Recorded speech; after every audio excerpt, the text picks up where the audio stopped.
so important for everybody's day-to-day lives now. Without satellites performing the missions that they're performing, the world would be a very different place. Unfortunately, there are what we would call, I think from a military perspective, bad actors out there who may, leverage that as something that they can look at to disrupt in a kind of wartime scenario. Hello, I'm Michael McCabe, the CEO and founder of Intelligence Fusion. We are taking a break from the Insight this episode to sit down and speak with our friends at Northern Space and Security. If you like our content, then please like, share, and subscribe. So where Intelligence Fusion conducts terrestrial situational awareness, Northern Space and Security, or NORSE, are experts in space situational awareness. And I'm joined on this episode by NORSE's Executive Director, Ralph Dinsley. Good afternoon. Operations Director, Sean Goldsborough. Afternoon. And Technical Director, Dr. Adam White. Hi, everybody. So let's start off first by finding out a bit more about the three of you. So can you just run us through your backgrounds and how you ended up working together at NORSE? Well, I just did, a couple of years ago, retired from the Royal Air Force after 32 years of service as I began as a fighter controller. I think it became an aerospace battle manager, and they changed to being called airspace operators towards the end. And on retirement from the Air Force, I was looking for a project to top up my pension, and came up with the idea of actually utilizing the last 16 years of my time in the Royal Air Force, which was with the space surveillance and tracking space situational awareness. So initially, I started NORSE as a personal pension plan, I suppose, to do some consultancy work. But it just became obvious to me that there was more out there. And in my last few years in the Air Force, in fact, my last 10 years in the RAF, I met Sean. My last few years, I met Adam through some of the projects I've been working on, and we got talking, I suppose, is the best way of how this began. Yeah, I knew Dins from RAF Islandales, which is a phased array radar on the North Yorkshire Moors. It's primarily used for ballistic missile defence, but they also use it for satellite observations and supporting the US on that side. So Dins worked at Founders in the RAF whilst I was there. I was there for around 10 years. I started as a computer operator as the job title, but it's not a very telling job title. It's essentially like a systems administrator and somebody who monitors the software and aids with that side of things, but then ended up becoming a space track analyst, which is the same thing really as an orbital analyst as you hear in our industry now. And that's what I do now basically for NORSE, is I run that side of the company with Adam. But we worked together at Filendales. Dins, as he said, had set up NORSE himself a couple of years before. We were talking, and one thing kind of led to another, and we thought, well, isn't this a good idea? So this is where we are now. So for myself, I've been working in the space sector for about 14 years, and I first came across Sean and Dins probably about 2-3 years ago now on some EU space programs we were working on. So my background is a little bit varied. I've actually worked for both academia and the space industry, and actually governments as well. So I worked both on the civil side of government and the military side. So I kind of cut across all those domains, predominantly focused on space situational awareness, but I also have a space systems background too. It's probably worth mentioning that Adam and I knew each other quite well before this as well. After I left Islandales, I went to join the UK Space Agency as their senior orbital analyst. It was quite an exciting time actually, because I'd never had technical staff in that sense before, at least in that particular type of role. So I was tasked with kind of setting that up and working within the UK Space Operations Centre with the MOD. And funnily enough, Dins ended up there as well with me for a short time after we'd both been at Filendales. But whilst I was in that role, I was working on a lot of different projects across, a couple of European projects and international ones. But on more than one of them, I bumped into Adam. And we all three of us knew each other very well. So it made sense to us when we first started talking about doing something together. It all fit, and our skills complement each other very well. So was NORSE sort of a project where you saw very much a gap in the market and something that just wasn't there historically when you were sort of working with the military or government? It was just a project that was really a gap that you felt, right, this is something that we can set up that is required? Absolutely. I mean, one of the key elements to space situational awareness is experience. And as you've heard, Sean and Adam have a huge amount of experience on that side of things. this has been done. I use the phrase a lot, the military firewall. Space situational awareness has been happening behind the military firewall since the first space launch back in 1957. And as space becomes more and more commercialized, there's a bigger market that needs to be serviced. And one of the key elements is ensuring there's an experience out there to do the job. Hence why Adam and Sean are so significant to this. Probably worth pointing out, by the way, if anyone's interested, that the picture behind Dins is Filingdales, which is where we met. Just noticed. It was very clear that there was a gap in the market. One of the things that we've not done on a wide scale in the UK previously is the type of work that we do, which is kind of orbital analysis and SSA for wider government. There are and there's other companies and entities, including academia, that can benefit from the work that we do. Because we can provide them with experience and skills and outputs from what we do, where other companies couldn't before. There are some companies that have done these things in some regard for a while, but not like we do. We're a pure SSA company. It's our entire business model is to work on nothing but space situational awareness and the sustainability of space. And we do that for numerous customers, including the UK government. So one thing I think it's worth highlighting as well, we definitely saw a gap in the market to look at what we do in the space sector. But actually, for me, one of the most important things was starting up a company with two friends, and the fact that we got on so well together and had the same mindset and wanted to achieve the same things. It was very organic to start a company with the three of us. And I think that's massively powerful. It's, Intelligence Fusion, myself and Chief Operating Officer, we were friends for years. And I think, through the 6 years and just how difficult it is to actually create a startup and kind of get it through to a point where it's actually working and being successful is massively stressful. So, to have that sort of friends with you as part of that journey, I think must be I know it's been a huge asset for me, and clearly it seems to be for you guys as well. It just means you can be open and honest and talk about things, which is very important. Yeah, absolutely. The one thing that you don't need in a startup of any kind is difficulty in communicating between yourselves when you're trying to run the company and do things the right way. You need to make sure that you have the conversations that you might not want to have, but when in the sense that you might disagree about the way forward in certain things. But as you say, being able to kind of talk to people openly because we know each other so well, it's a big benefit. It definitely helps. So it's probably worth now just unpacking that SSA, that space situational awareness aspect for people who just are very much a layman when it comes to space. So can you just kind of give us an overview as to what space situational awareness is? In the simplest of terms, and it depends on which definition you read into, but in the simplest of terms, it's trying to understand what's going into, coming out of, and happening within space. And that's not just what mankind's putting into space, but also what's happening in that environment. So understanding the space environment itself as well, the sort of effects of the sun, the space weather things.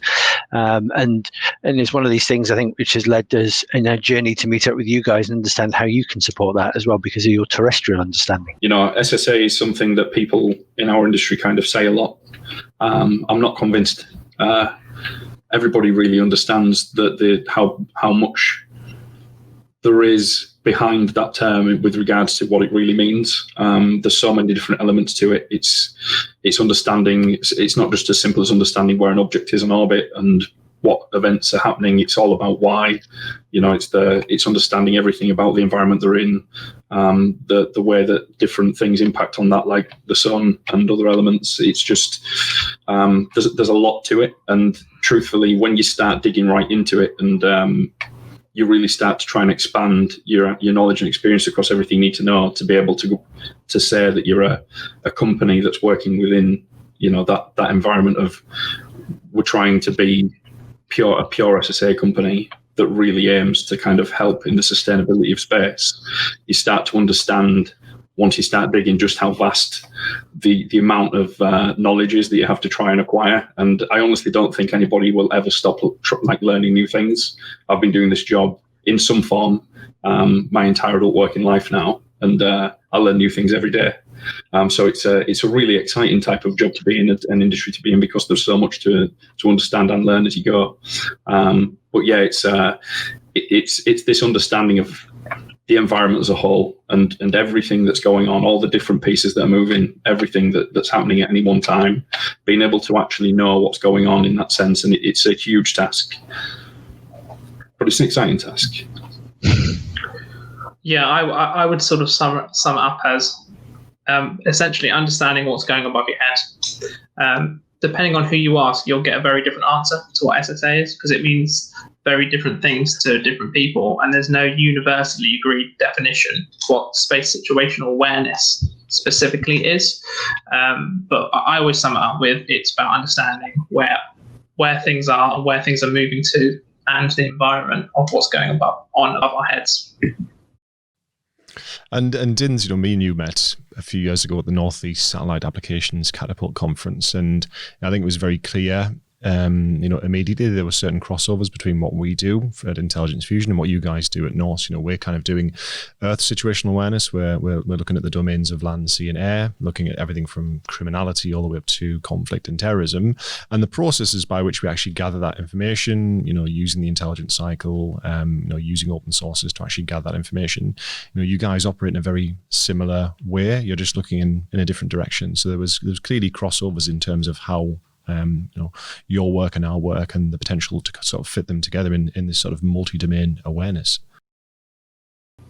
Oh, absolutely. It amazed me actually in my final years in the military how protective people got of SSA, and how they thought people were trying to muscle into their task.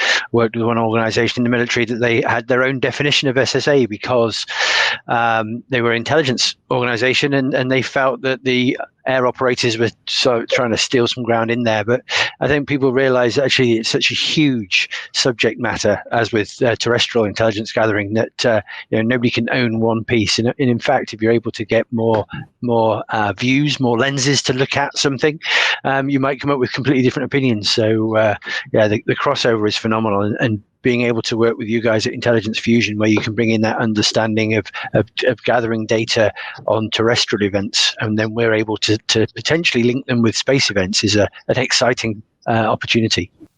Yeah, and I mean, one of the sort of recent examples that we've seen is you've had the Nagorno-Karabakh conflict, where Turkey has been supporting Azerbaijan, who've been fighting with the Nagorno-Karabakh, and you've had sort of ethnic Armenians in the US who are actually protesting at the SpaceX facility in California against SpaceX supporting Turkey to actually launch satellites, because they're stating that these satellites are going to be used to actually attack us and sort of support UAVs. So it's really interesting how there is these crossovers between our domains. Yeah, I agree. I think it is really interesting, and I think the ability for two companies like ours to work so closely together as well opens up some fairly exciting opportunities. Being able to provide users, let's say, of a capability, the sort of the one place where you could go to view any kind of intelligence across the different domains that we bring in a really efficient and sort of high quality way is something that I'm really interested in, as we go forward, as I know you are. I think that our two companies working together is an extremely, it should be an extremely successful venture. So that excites me as well. It brings a new twist, because it actually links domains, which hasn't been done for a while. I mean, very much so until recent years. The US space has worked very, very happily amongst itself, supporting the other US military domains, but being very insular, I suppose, for a better phrase. And what we're doing is actually an opportunity to actually look up and down at the same time, which very few people do. And I think, it comes down to sort of this idea of data sharing. And you mentioned it before about almost you get empire building within the intelligence community of people saying, this is my data and I want to hold on to it because it gives me, power.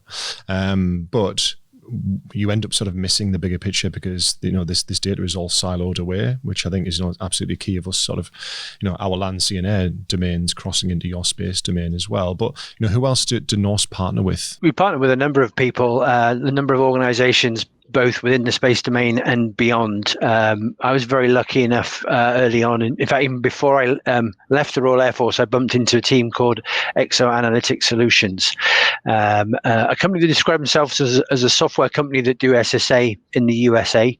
I would argue that they probably have the best network of sensors for tracking objects above 8,000 kilometers. And we started an early partnership with them. That was just me initially as a consultant, but then as Sean and Adam joined the scheme, we're just doing more and more work with them.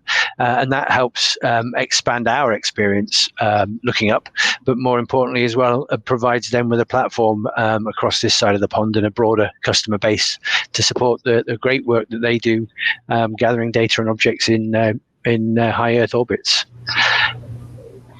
Yeah, sure. And there's a couple of things there. I mean, as far as partners that we work with, we're also doing work with quite a few other companies, companies like L3 Harris, Lockheed Martin, Raytheon. You know, we support all of those in different ways or work with them in different ways. We also provide the UK government via the UK Space Agency. We have a contract with the UK Space Agency to provide them with orbital analysis capability and technical support. So myself and Adam don't only provide them with what orbital analysis or what we call OA capability. We're also, as I've said earlier, they're senior analysts, so we do a lot of technical sort of leadership for them as well in different projects and different programs they're involved in. We provide them with advice constantly. We have a very good relationship with them.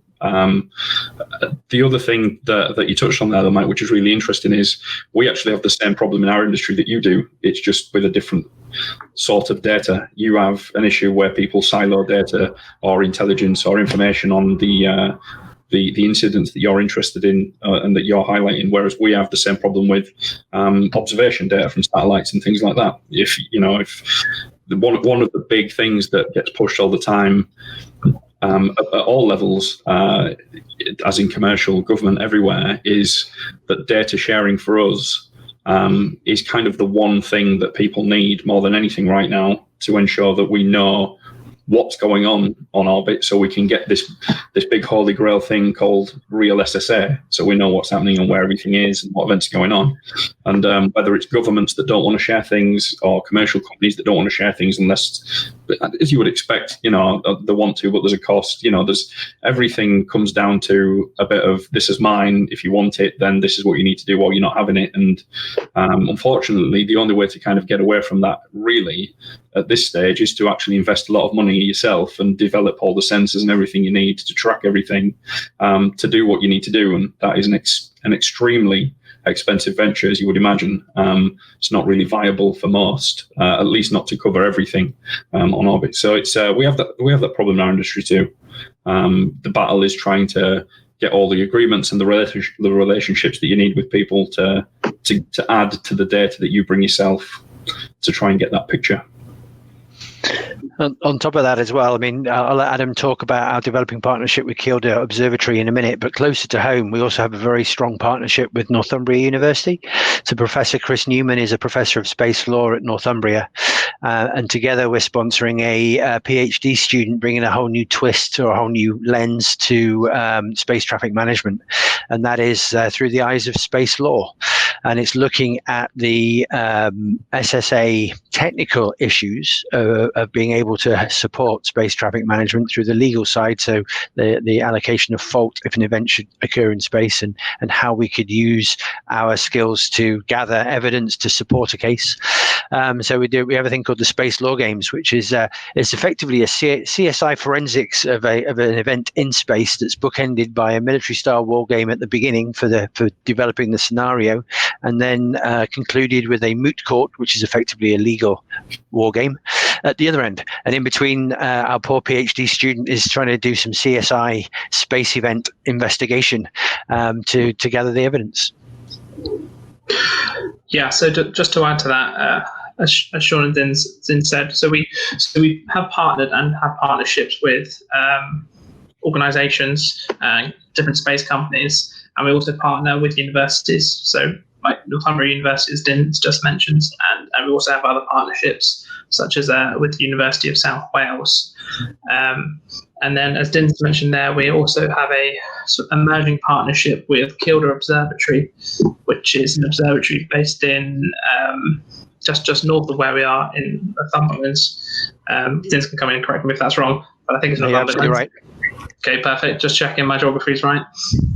Which is actually a charity as well. So we try and find partners wherever we can, be it commercial, governments, academia, or actually charities as well. And how much is duplication of effort an issue within space situational awareness? Because what we find from the work that we do, a terrorist attack happens or there's a major incident, and we are just one of many hundreds of organizations who are trying to gather exactly the same information regarding exactly that same incident. Is that an issue within the space situational awareness sector? It is, in the sense of kind of what I touched on before, which is that you've got these different, whether it's a government entity or a government agency, or it's a commercial company or another entity that wants to keep their information themselves, regardless. We do get this where if partnerships were formed with the right people, you would save a lot of time and effort in duplication for sure. It can be a problem. It really depends on the specifics of what we're looking at, but there are multiple entities looking at the same thing. Absolutely, that absolutely happens. I think that highlights in some ways the partnership that we're developing with L3Harris and their plan to promote the use of blockchain to support the SSA marketplace, as they're calling it. The fact that there is a lot of duplication of effort and one can't always corroborate the validity of that information. So if you're able to create a platform that can do that, then it gives you that wonderful opportunity to actually try to promote truthful data for support. But the beauty of space is, of course, a lot of it's happening out of sight, and therefore it's open to all sorts of conspiracy theories on top of factual events as well. Yeah, the blockchain capability is a really interesting one. We've never really had something which could be utilized in that way to kind of encourage others to share data, but also for data validation. And then it's a really interesting idea for space data. It's something that really interests us. And as Din's touched on there, we're working with L3Harris on that. It's their kind of baby that they're pushing, and we're supporting them on how that goes.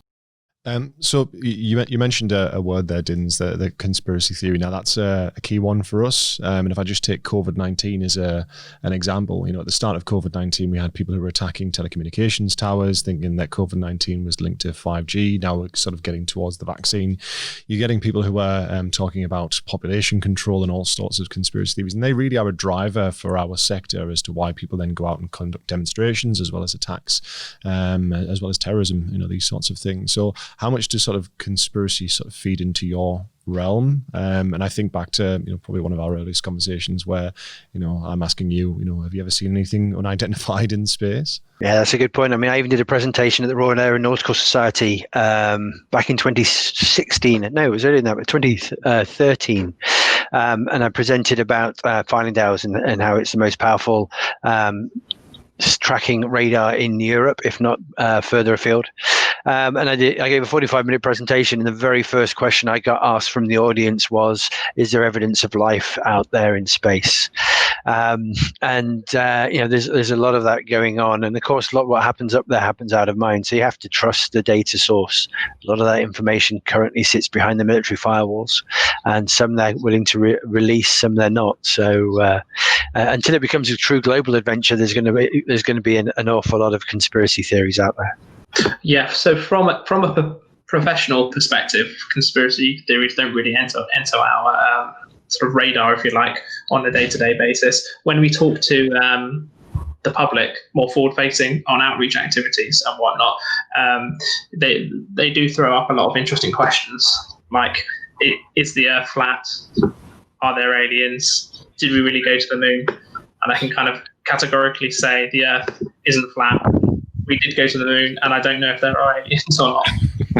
Yeah, I seem to get a lot of attention from flat earthers. I get a lot of inbox messages on things like LinkedIn from flat earthers who seem to. Well, I've been called a fraud more than once for working for the space agency. So yeah, they've got their ideas.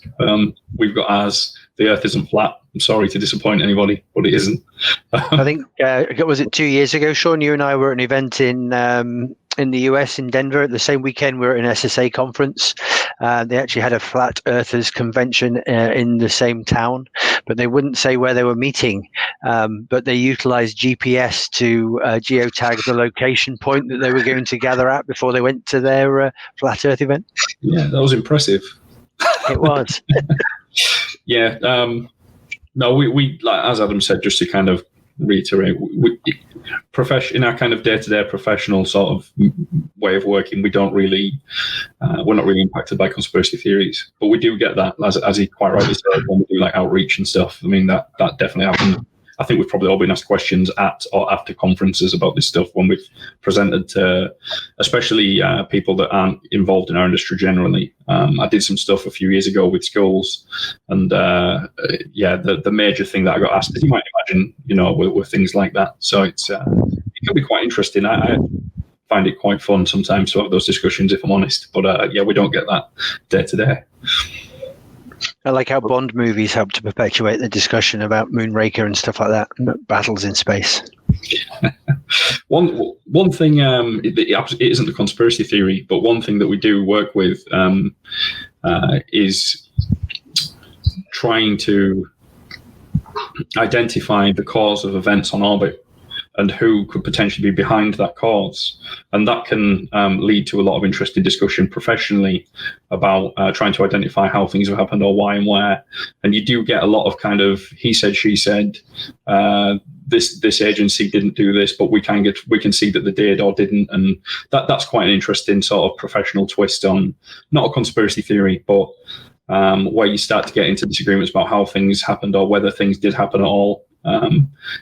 Things like if a satellite was to fragment us on orbit and or somebody has the data to prove that a certain thing happened, and then the owner of the object or the piece of an object that caused the problem will deny it till the end of days, and those are the kind of things we get into sometimes, but not that often.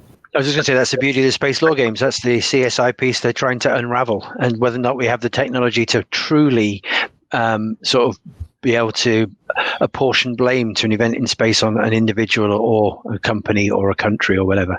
Yeah, quite an interesting story about that. I'll keep it short in the interest of time. But back in the 90s, there was an object on orbit, a French object called Cerise, which was a low Earth orbit satellite. And it had something on it called a gravity boom, which, as you might guess from the name, is essentially, for want of a better way of describing it, a rock on a rope. But it isn't obviously a rope, but it's a way of pointing the satellite in a particular attitude towards the Earth, routinely for the mission that it's on. And something struck the gravity boom and essentially caused a fragmentation event, and that satellite went down, no longer operational. And the French were in uproar about it at the time. And there was quite a lot of work ongoing in a lot of different places trying to figure out how that happened and what caused it. I think they were looking for somebody to blame. And it was actually an individual at Filendales who I worked with. He was one of the main people who trained me. He'd been there since the 60s. It was a chap called Dave Timon. He was a really, really clever guy, really good, really well respected. And I believe, because it happened before my time of being there, so this is what I was told. But I do think it's true. He was the individual that eventually proved what had happened, at least for us, if not wider. And it was actually a piece of French debris that did it. So they did it to themselves without realizing.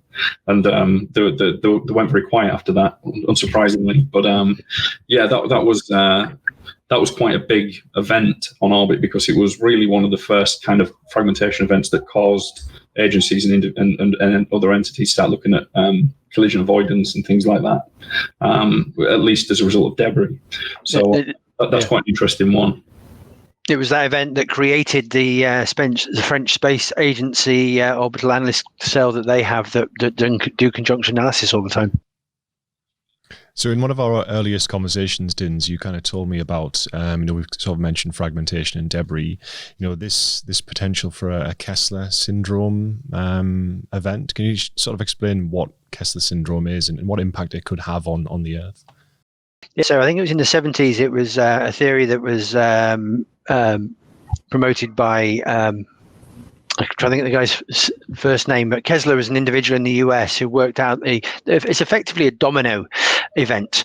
Imagine you have your dominoes lined up, one falls over, it starts knocking another one over, and they all then gradually fall over, and you get some great entertainment from some of these things. And this is effectively what the Kessler syndrome is for space. So a fragmentation event will occur potentially that would then hit other objects that would cause them to fragment, to create more fragments, etc., etc., etc. What I lovingly call a space debris apocalypse. And it could deny a fair amount of access to space through space or whatever. And people keep on talking about it a lot. And there's been an awful lot of press over the past few years because, of course, as space gets more crowded with objects, and we're talking about a vast area out there at the moment, but we had our first ever satellite-on-satellite collision back in 2009.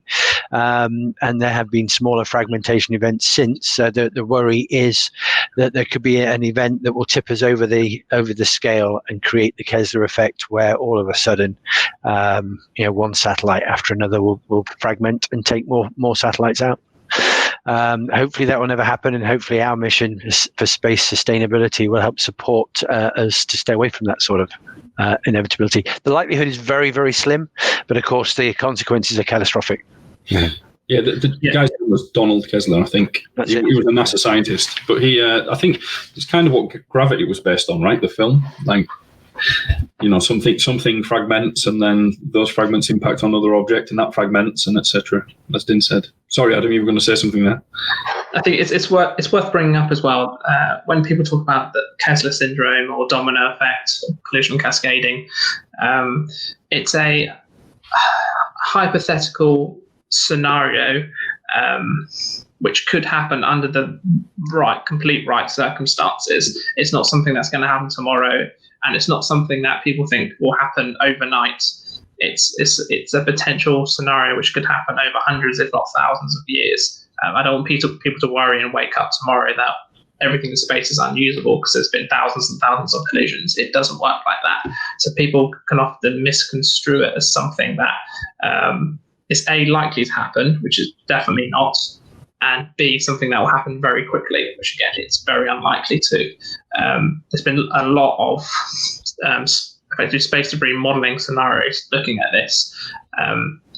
And thankfully, due to the work we're doing sort of globally to keep space sustainable for future generations, the Kessler syndrome is something that's very, very, very unlikely to occur.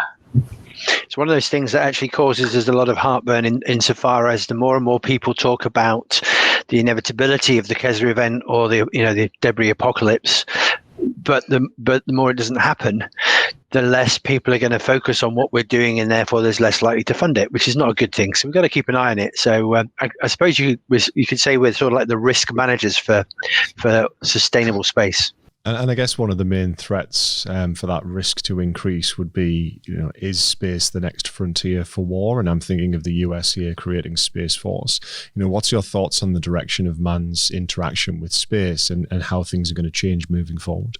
I'll go first because I'm sure I could be quite contentious, so I'll be very careful. But for me personally, I obviously cut my teeth on space through military space, and it has been very much the military domain for a long time.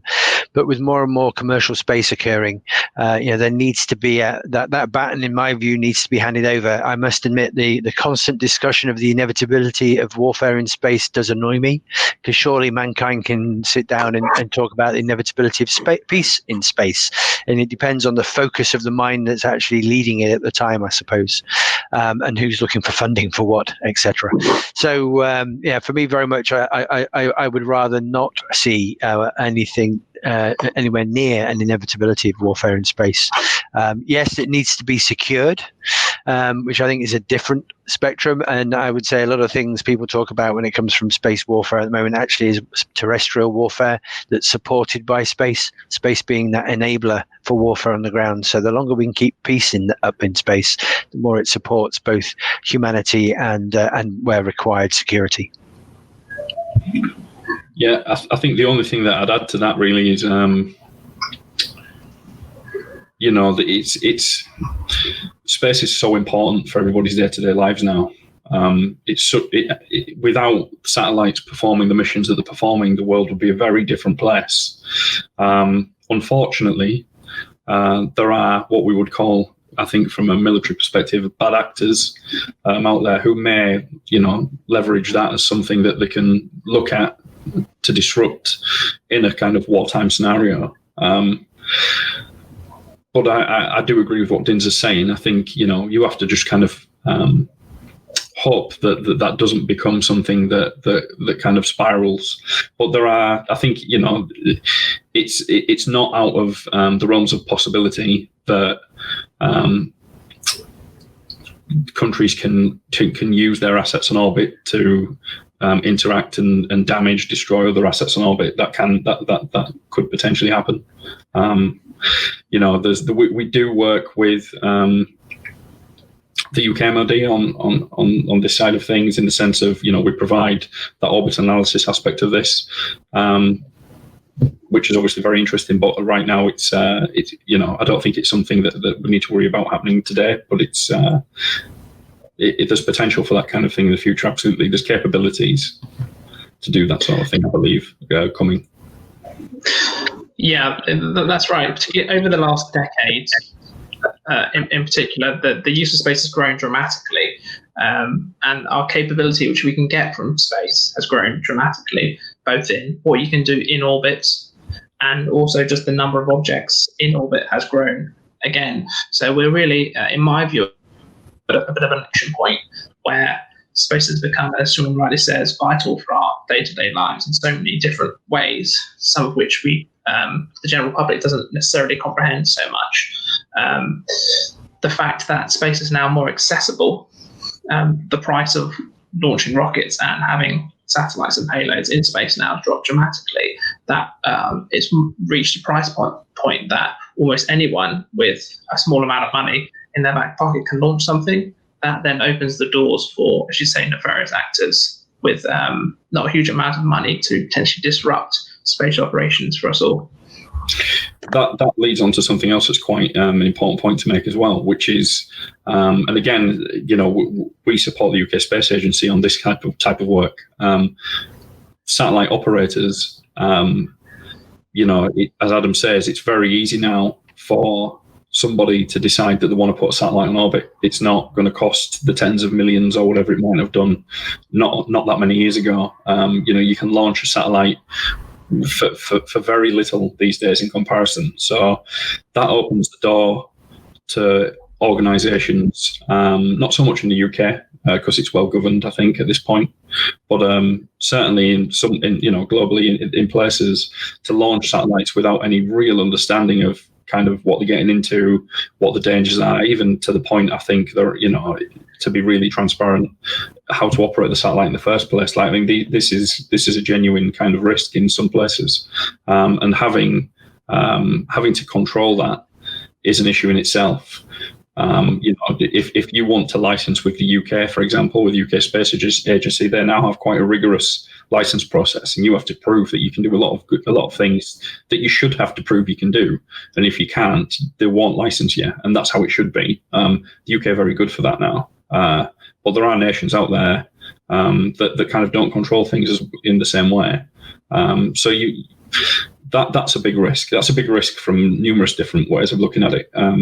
And it's also something we have to take into account when we're looking at things within the realm of what we do. So, if we've got a potential event upcoming, maybe there's a potential collision. So part of our work is being able to predict when satellites are potentially going to collide on orbit. If there's a potential collision coming up and one of the objects involved belongs to an organization like that, that adds other kinds of complications as well.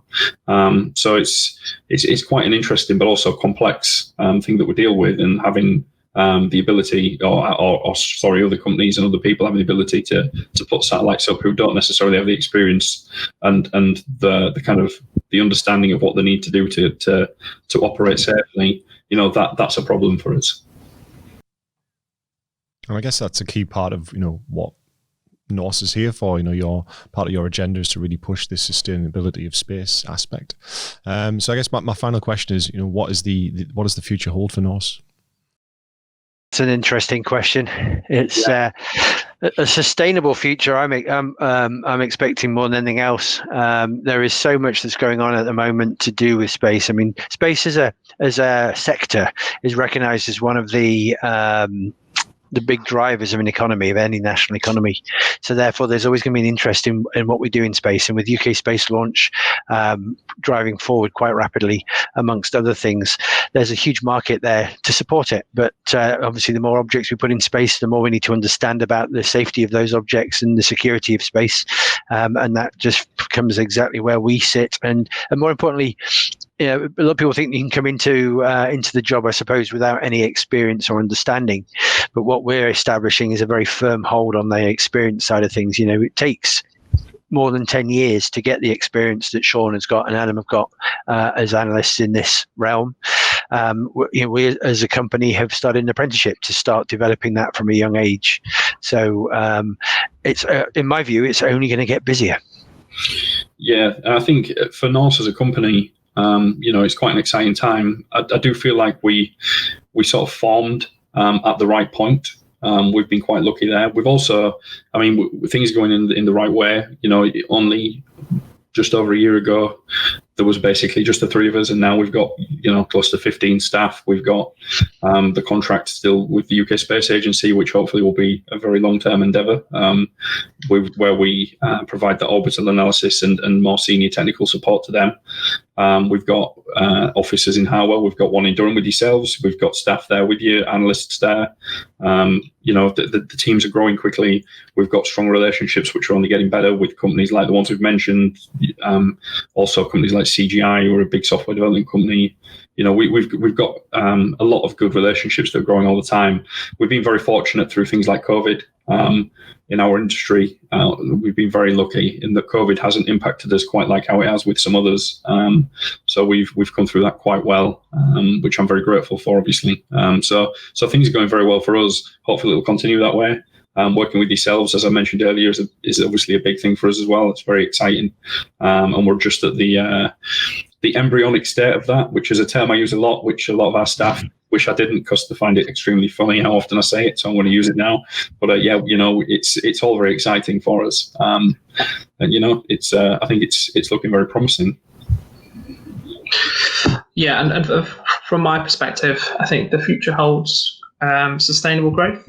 As Din's mentioned, the space industry in the UK is growing quite significantly, and SSA in particular is holding strong and growing as well. So there's opportunities for us to develop that side. But from almost a personal perspective, one of the main drivers for the company is actually effectively growing and mentoring new graduate staff who may not necessarily get an opportunity in the space industry. So staff that are either fresh out of university or are apprentices or have come from different backgrounds who are interested in the space domain. It's about giving them opportunities to have a chance to effectively work in the space industry, which is something that's typically all our staff get excited about, and something we want to push forward as we grow.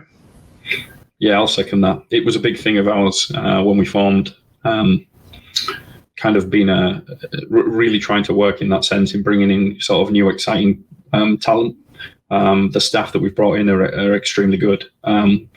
We couldn't have done better really with the recruitment, I don't think. They're all very good. And it's really a pleasure to kind of give people opportunities and pass on knowledge and things like that. It's something that I think doesn't happen a lot in a lot of different places, so we're big advocates of that. So yeah, I agree with Adam there. That's a big thing for us as a company. Yeah, and the exciting thing for us is, we share the same office. We're conducting Earth situational awareness. You guys are conducting space situational awareness. And the fact that that's being conducted in the same office in the northeast of England, I find really exciting. So Dins, Sean, Adam, thanks very much for your time today. If you'd like to learn more about Norse, you can visit their website. Their URL is norse.co.uk. And we'll also include a report in the comments and description box regarding our work with Norse and the things that we're doing together. If you liked our content, then please like, share, and subscribe. And thanks very much for your time today.